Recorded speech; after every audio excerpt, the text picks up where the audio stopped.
I took wood shop in high school, and I think that was a big part of it actually. Is like wood shop definitely felt empowering. I had an excellent teacher who was so excited when girls felt brave enough to take his class that he was just like, it wasn't even a thing. It was just like, this is a chop saw and this is how you use it, go forth. And then that is just how I felt when I entered the handpan world. Is like, my gender didn't even cross my mind. It wasn't like, oh, I shouldn't do this because I'm a girl, or I can't do this because I'm a girl. I was just like, I'm gonna do this because I want to. And I feel perfectly empowered and capable to do whatever I want.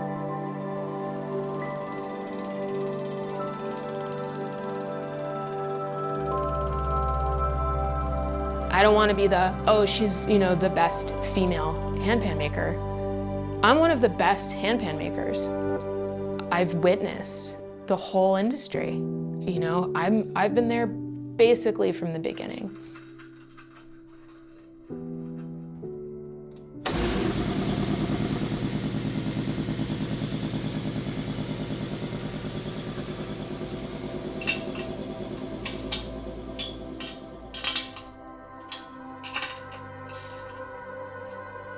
Every time you put it in the kiln, that metal memory comes back and it says, oh, you put me into this particular tension to be, A3, which is, A3 is 220 hertz. And of course the octave and then the fifth, each axis, those harmonics. Same thing, it's memorizing what the tensions are. And the kiln is basically relaxing the metal so that it wants to stay there and it's not like all, I don't know how else to describe that.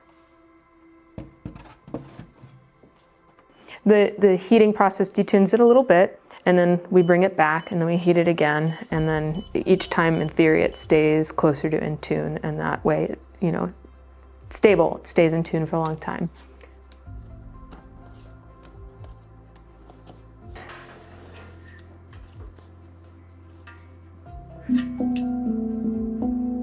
I go around. Yeah. Go around. And it's so much fun. It's so much fun. It kind of doesn't get old. That's the cool part about my job. It's a puzzle, it's fun, and it's like stimulating in so many ways, like the intellectual part, the musical part, the craftsperson part. I just have a lot of fun doing it, and it's so rewarding because it's like you get this weird sounding thing and then you just get to crisp it up and make it in tune over and over again. And then you end with this beautiful, harmonious object.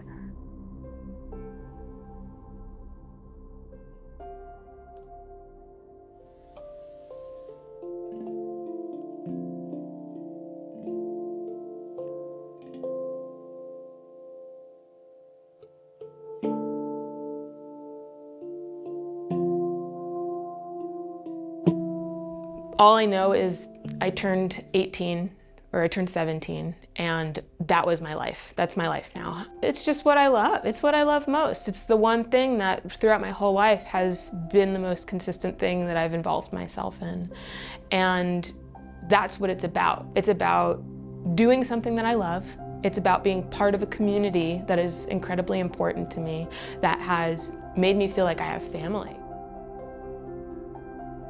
But it's just like when I wake up, that's just part of my identity. That's like it's something I think about every single day, even if I'm not working that day, even if I somehow manage to walk through my, my house and not lay eyes on a handpan. I'm still gonna think about how that is my life. There's just gonna be something that crosses my mind that says, this is who you are.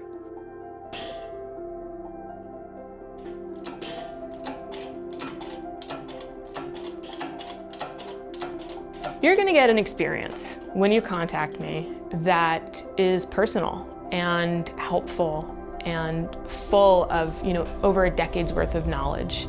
You're going to get something that is precisely tuned with years and years of experience.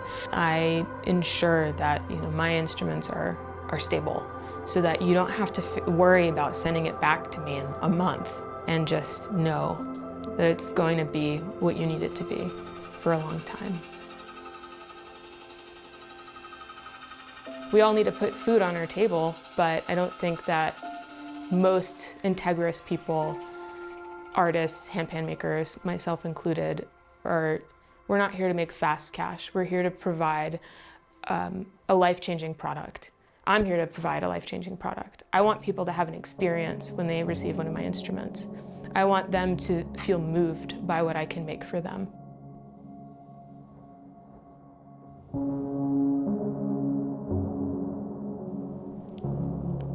Oh, gosh, this is always a hard part for me too. It's just like, it's so much and it's hard to distill. And I feel like sometimes the best way I can really explain this is like through other people's stories, but I don't know if those stories are mine to tell. So what I'll say is I've had people receive an instrument from me that has helped them through immense grief.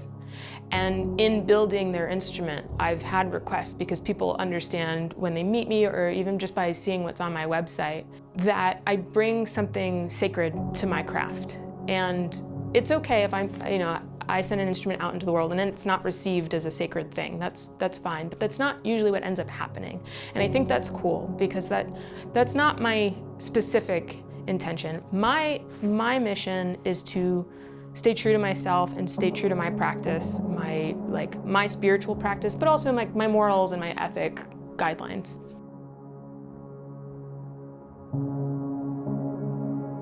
And so I had one customer who wanted to move through some really, really immense grief that I probably and hopefully will never have to feel. And she wanted more intention into the process of making it. And so I tend to do that anyway, but there was this request to just put more, really keep it holy, basically. I felt the spirit of the person this was an honor for. And it was powerful for me. And I try not to speak too much into my personal practice because on the outside, I'm from Jersey. I'm rough around the edges. I'll say it how it is, kindly, hopefully. But the depth of my sense of connection to some sort of spirit can be pretty immense. And I just felt so moved by working with that particular customer, knowing why we were doing this, what effect it would hopefully have in her life was important. I did a special engraving on the bottom of her instrument, and I don't want to say words that aren't her own, but I know that it really helped her and it really sparked something in her to a point where she started to share the instrument with people around her. She started putting on events to create that domino effect of this helped me and now I want to help other people with it. I want to expose people to this instrument because it's life-changing and it's meaningful and it's powerful.